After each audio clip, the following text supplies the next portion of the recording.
Continuando con el módulo 2, hablaremos ahora de los órganos linfoides. Los órganos linfoides se clasifican en dos tipos. Tenemos a los órganos linfoides primarios, que se conocen también como centrales o generadores, y tenemos a los órganos linfoides secundarios o periféricos.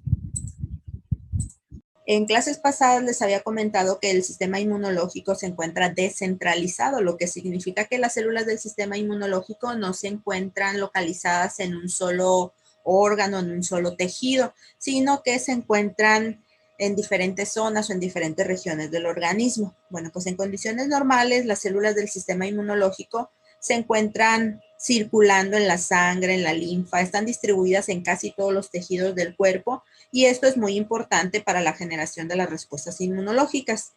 Estas células van a formar grupos anatómicamente muy bien definidos y altamente organizados en los órganos linfoides, pero también podemos encontrar a estas células del sistema inmunológico solamente diseminadas en algunos tejidos y sin mayor grado de organización.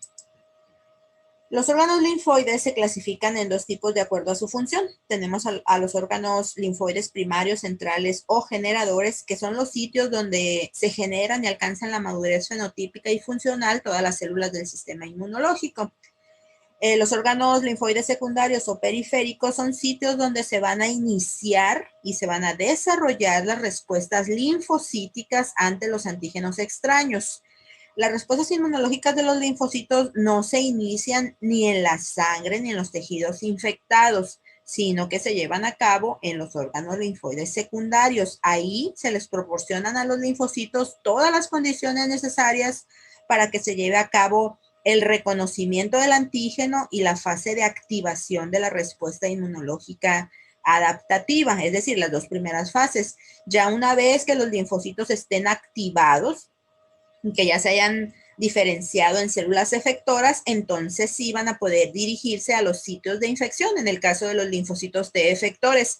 Y en el caso de las células plasmáticas, estas pueden dirigirse a la médula ósea y desde ahí, desde la médula ósea, pueden seguir produciendo y secretando anticuerpos específicos para los antígenos. Esos anticuerpos van a llegar hasta los sitios de infección y ahí en el sitio de la infección los anticuerpos ya van a eliminar al antígeno por opsonización, por neutralización, por ADCC o bien van a llevar a cabo la activación de complemento por la vía clásica.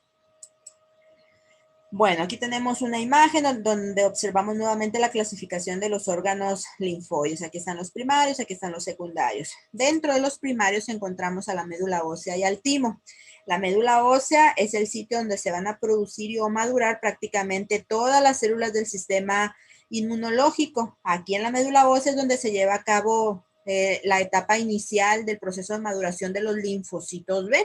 El timo, que es otro ejemplo de órgano linfoide primario, es el sitio en donde se va a llevar a cabo la maduración completa de los linfocitos T.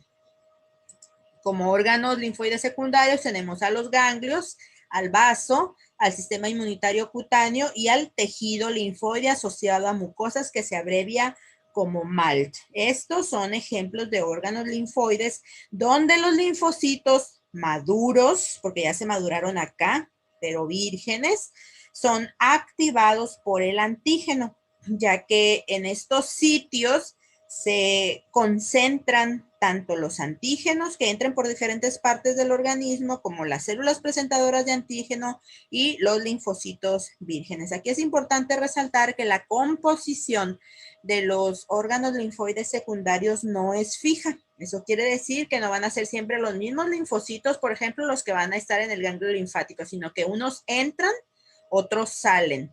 ¿Sí? Eso quiere decir que la composición no es fija. Los órganos linfoides, como pueden verlo aquí en esta imagen, se dividen como en dos tipos, ¿no?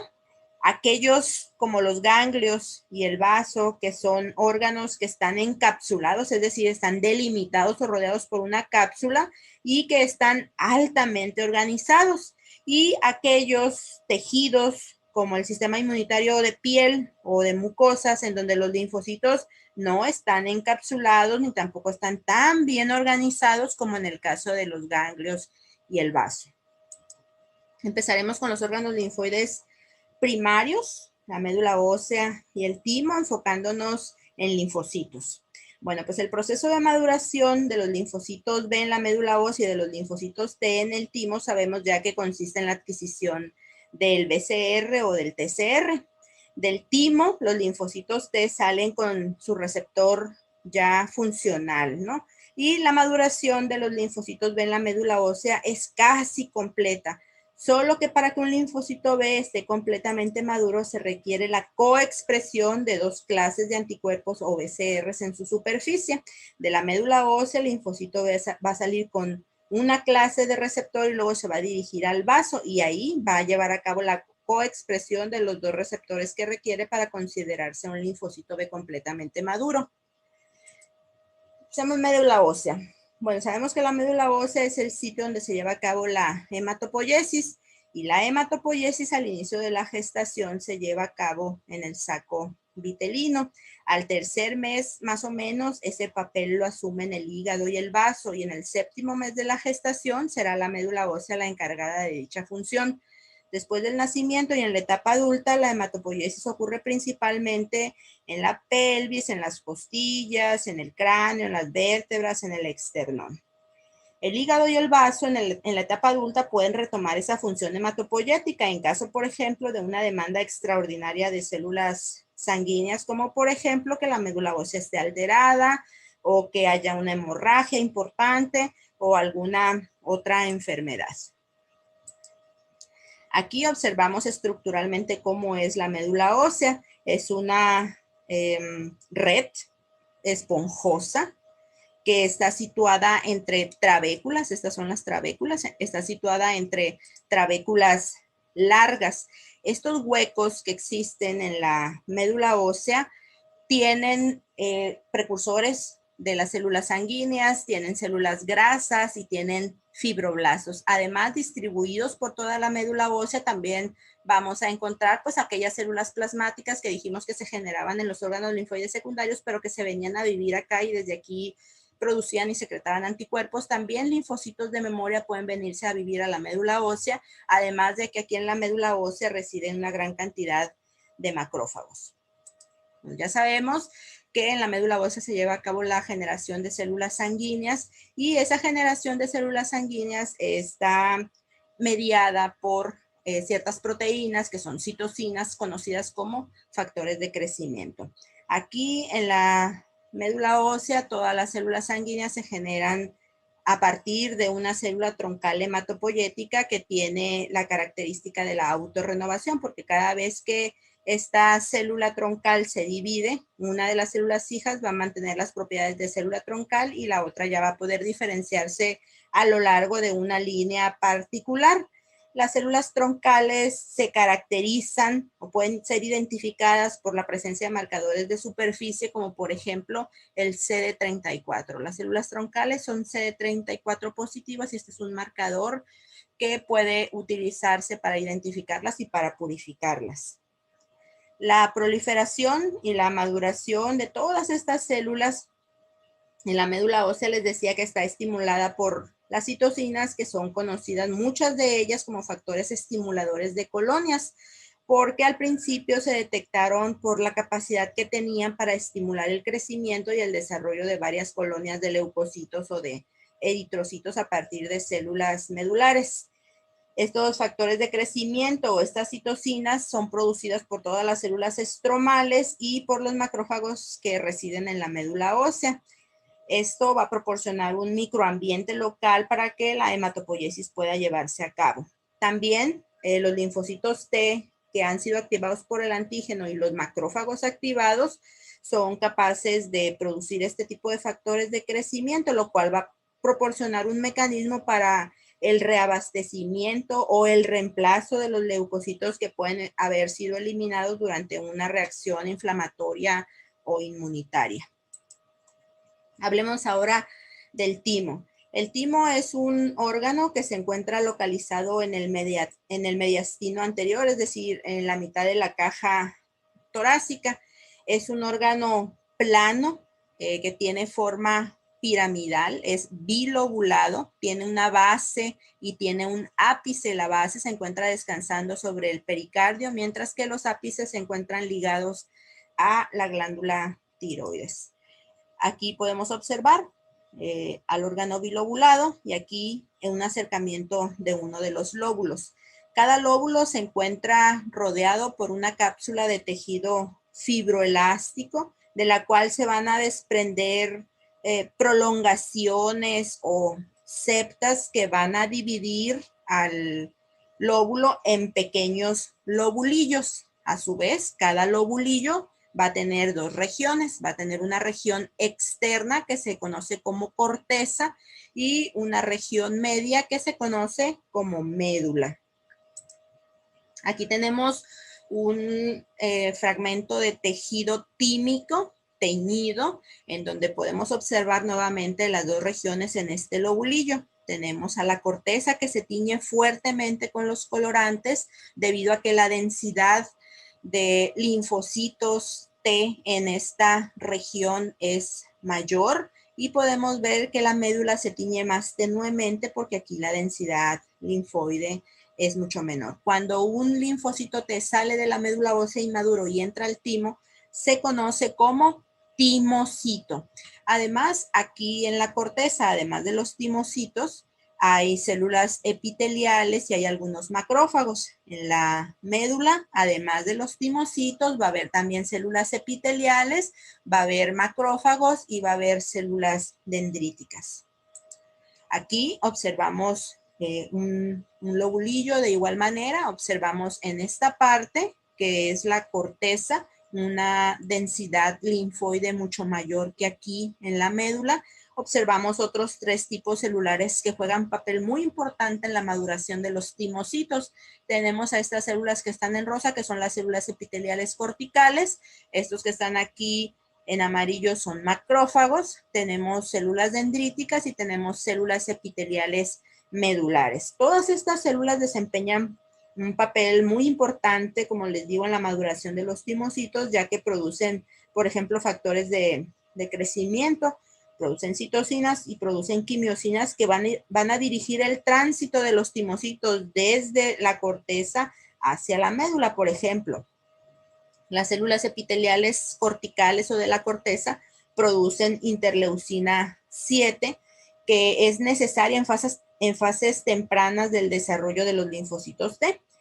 Además, las células epiteliales medulares, así como las células dendríticas, van a desempeñar una función muy importante en la presentación de antígenos propios a los linfocitos T en desarrollo y van a provocar la eliminación de esos timocitos en caso de que estos expresen un receptor autorreactivo. Los corpúsculos de Hassall son estructuras características que solamente pueden ser encontrados en el timo. No se sabe a ciencia cierta cuál es su función. Se cree que son células epiteliales en degeneración. Pero lo que sí es que son características del timo y parecen como una cebolla que ha sido cortada a la mitad. En esta imagen podemos observar, es una micrografía electrónica de barrido del timo, podemos observar a esas células que están en íntimo contacto con los timocitos, que esos serían los timocitos, las bolitas, y el resto serían las células epiteliales que cumplen una función muy importante en la maduración de estas células. Bueno, pues debido a que en el timo y en la médula ósea los linfocitos adquieren sus receptores mediante procesos de recombinación de diferentes segmentos génicos y ese proceso es completamente al azar, eso hace que puedan generarse linfocitos autorreactivos, es decir, linfocitos con receptores que reconozcan antígenos propios. Es por ello que en el timo y en la médula ósea se llevan a cabo procesos de selección para eliminar aquellos linfocitos que hayan generado receptores autorreactivos, porque a esos timocitos no se les puede dejar que sigan con su proceso de maduración y que salgan a la circulación, porque si salen así con receptores autorreactivos, bueno, pues se van a generar respuestas autoinmunitarias.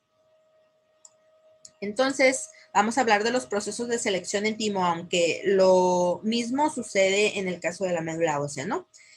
Para la selección en el timo, las células epiteliales tímicas, que son estas que ustedes ven aquí, van a presentar péptidos antigénicos propios, que sería este en café, unido a la molécula del MHC, que es la que está en gris, a los timocitos que aún están inmaduros y que por lo tanto son doble positivos, es decir, tienen en su superficie tanto a la molécula CD4 como a la molécula CD8. Aún no han decidido si van a ser linfocitos TCD4 positivos o cooperadores o linfocitos TCD8 positivos o citotóxicos. Bueno, pues en caso de que este receptor que logró este timocito expresar en su superficie, este TCR, sea incapaz de reconocer al péptido propio y tampoco es capaz de reconocer a la molécula del MHC, este linfocito T inmaduro, es decir, este timocito, va a morir por apoptosis. No es un timocito que haya expresado un receptor funcional, porque no puede llevar a cabo el reconocimiento de un péptido unido a la molécula del MHC. Y si esto madura y sale a la circulación, pues allá en la periferia no va a poder llevar a cabo el reconocimiento de péptidos extraños unidos a las moléculas del MHC porque no fue capaz de reconocer a la molécula del MHC. Ahora, si el reconocimiento del péptido propio unido a la molécula del MHC es muy fuerte, el timocito es también seleccionado para morir por apoptosis en un proceso que se conoce como selección negativa. Es decir, los extremos no son buenos, ni que reconozca muy fuertemente, ni que no reconozca nada. Eso lo lleva a morir por apoptosis.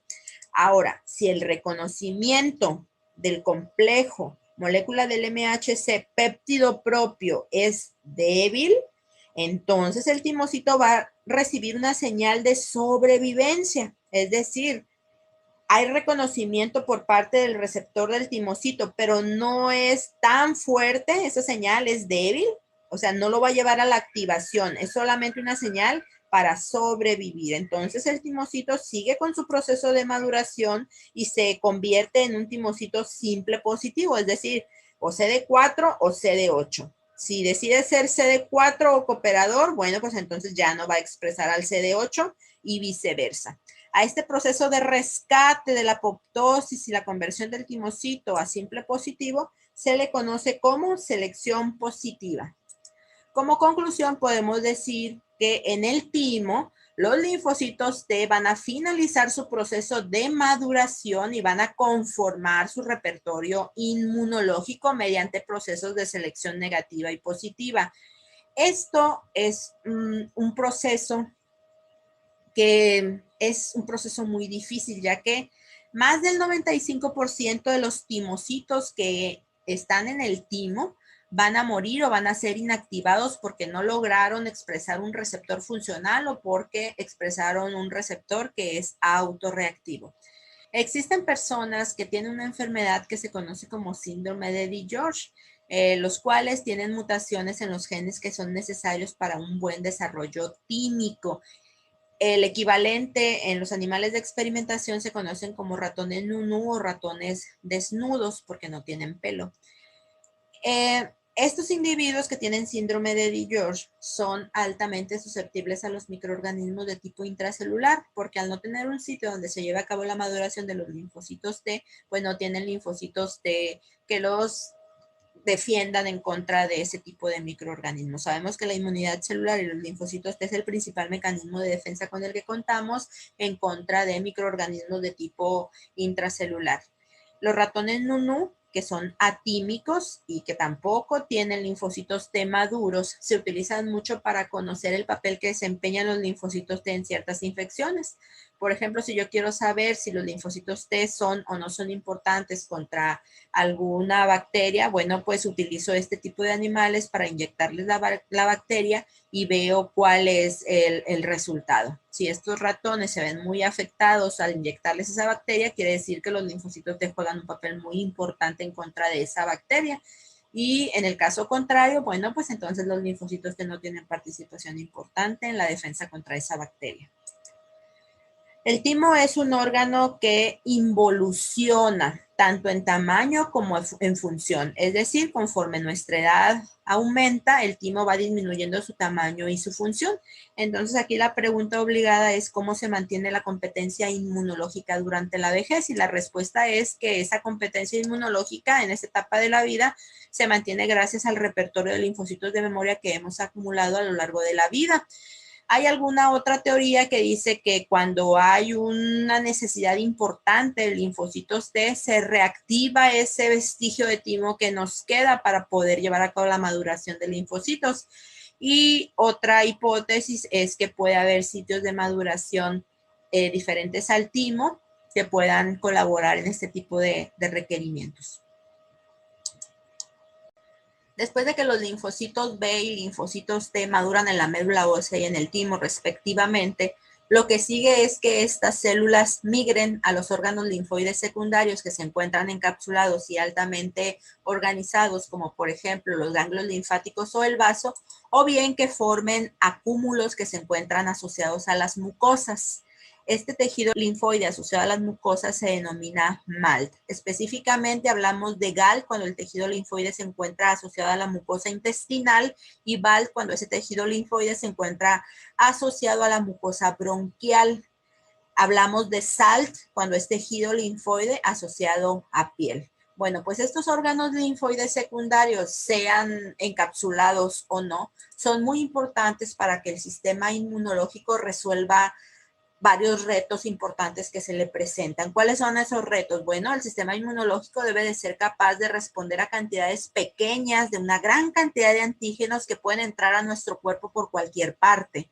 Ustedes ya saben que las clonas específicas para los antígenos, aunque son muchas, se encuentran formadas por un número reducido de linfocitos. En estas condiciones sería muy difícil que el antígeno que entró quizá en pequeña cantidad pueda ser reconocido por un linfocito que de igual manera está en un número reducido. Los órganos linfoides secundarios son sitios en donde van a ser concentrados todos los antígenos que entren a nuestro organismo por cualquier parte. Y además la vía de recirculación favorita de los linfocitos vírgenes específicos para los antígenos es precisamente ir a los órganos linfoides secundarios y de esta manera se facilita el encuentro entre el antígeno y el linfocito específico para ese antígeno.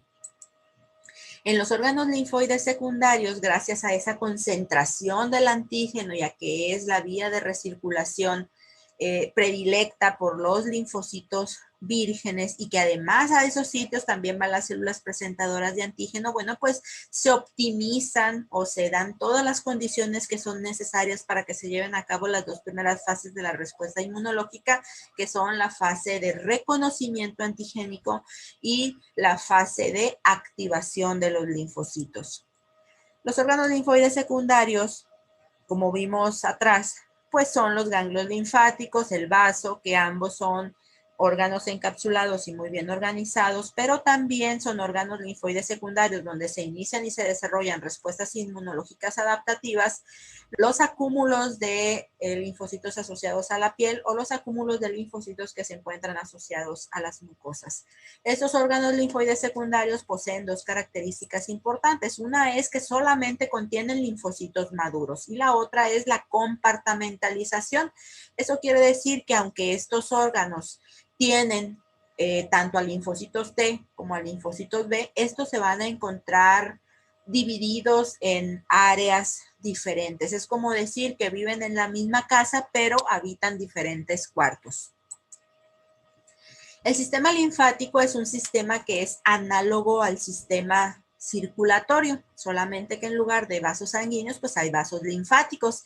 En lugar de que por esos vasos circule sangre en el sistema linfático, en los vasos linfáticos va a circular la linfa. Y en lugar de órganos como el corazón, pues aquí los órganos o los tejidos son los ganglios linfáticos. La función del sistema linfático es devolver a la sangre todo ese líquido plasmático que abandonó a los capilares sanguíneos para bañar o para permear a los tejidos. Cuando ese líquido plasmático sale del capilar sanguíneo se denomina líquido intersticial. Parte de ese líquido intersticial va a regresar al capilar sanguíneo, pero otra parte se va a introducir a los vasos linfáticos y ahora se va a denominar linfa. En algún momento toda esa linfa, después de haber sido filtrada por los ganglios linfáticos, va a regresar ya limpia a la circulación. Los ganglios linfáticos pueden ser definidos como estructuras que tienen forma de nódulo, son redonditos, pueden medir de 0.5 a 1.5 centímetros de diámetro y se encuentran distribuidos, como pueden observarlo en la imagen, por todo el organismo. Los principales son los ganglios linfáticos que se encuentran en el cuello y que se denominan ganglios linfáticos cervicales. Están los axilares, están los inguinales, los del abdomen son los ganglios linfáticos mesentéricos y los de las rodillas se denominan ganglios linfáticos poplíteos. Ustedes pueden ver que estos ganglios linfáticos todos se encuentran interconectados, se encuentran intercalados a lo largo de todos los vasos linfáticos. Un ganglio linfático puede ser definido como un órgano linfoide secundario, es decir, es un sitio donde se van a iniciar y se van a desarrollar respuestas inmunológicas adaptativas, pero va a ser en contra de antígenos que sean transportados por la linfa. Aquí vemos un ganglio linfático. Estos que están aquí se llaman vasos linfáticos aferentes y son los vasos linfáticos por donde la linfa va a entrar al ganglio. La linfa va a recorrer todo el ganglio y luego va a salir por un vaso linfático eferente que se encuentra en esta zona central del ganglio denominada ilio. Este vaso linfático que es eferente para este ganglio, porque por él está saliendo la linfa, puede ser un vaso linfático aferente para el ganglio que sigue. En un ganglio linfático podemos observar tres zonas. Tenemos una zona externa que se denomina corteza, que es la que está en azul. Una región interna, que es la que está en rosa, que se denomina médula, y una intermedia, que es la que está en gris, que se denomina paracorteza. En la corteza existen unas estructuras que se denominan folículos, y los folículos son los sitios donde habitan los linfocitos B. En la paracorteza, que es la que está por debajo de la corteza, se encuentran los linfocitos T. La paracorteza también se denomina zona parafolicular. En esta imagen observamos nuevamente la estructura de un ganglio linfático. Aquí observamos la cápsula y vemos cómo esa cápsula es perforada en diferentes sitios por los vasos linfáticos aferentes, que es por donde va a entrar la linfa. Los linfocitos pueden penetrar al ganglio a través de la linfa y a través de la linfa también puede llegar hasta este ganglio antígeno. Ese antígeno puede llegar soluble, puede llegar así solito, o puede llegar dentro de las células dendríticas. Recuerden que las células dendríticas estaban en el tejido y cuando entró antígeno lo capturaron. Luego esas células dendríticas se desprendió del tejido y entró a un vaso linfático para llegar a este ganglio y poder hacer la presentación de ese antígeno a los linfocitos vírgenes que llegan hasta este sitio. Les digo que los linfocitos pueden entrar al ganglio a través de la linfa, pero también pueden entrar al ganglio a través de la sangre. Y específicamente, los linfocitos entran al ganglio a través de las vénulas de endotelio alto. Esas vénulas de endotelio alto se denominan así por su tamaño, son más voluminosas que el resto de las células endoteliales. Aquí ustedes pueden observar las células sanguíneas que se encuentran circulando. Cuando llegan a la vénula de endotelio alto, así como se salen las células para acudir a los sitios de infección, así los linfocitos vírgenes se van a frenar y luego se van a salir para entrar al parénquima del ganglio linfático. ¿Por qué se frenan los linfocitos vírgenes? Bueno, pues porque ellos sobre su superficie tienen una molécula de adhesión que se denomina selectina L. Y en las vénulas de endotelio alto se encuentra el ligando para la selectina L. Es por eso que los linfocitos vírgenes, cuando pasan por esta vénula de endotelio alto, se van a frenar, van a empezar el rodamiento y posteriormente se van a salir por la unión que exista entre dos células de endotelio alto y van a acceder al parénquima del ganglio. Aquí tenemos un corte histológico de un ganglio linfático. Vamos a ver nuevamente su estructura. Sabemos que esta región de aquí se denomina corteza y sabemos que en la corteza se encuentran los folículos, que son las zonas de linfocitos B. Existen dos tipos de folículos. Existen los folículos linfáticos primarios, que son estos que están aquí, y los folículos secundarios, en los cuales ustedes pueden observar un halo central blanquecino que se conoce como centro germinal y que indica la presencia de un centro germinal en un folículo secundario. Indica que los linfocitos B que están aquí se encuentran activados por el antígeno y es por eso que se forma este halo central blanquecino denominado centro germinal. Aquí en la médula hay macrófagos y hay células plasmáticas que se generan después de la activación de estos linfocitos B. Es decir, una vez que hay diferenciación aquí a célula efectora de los linfocitos B, van a migrar hacia la médula.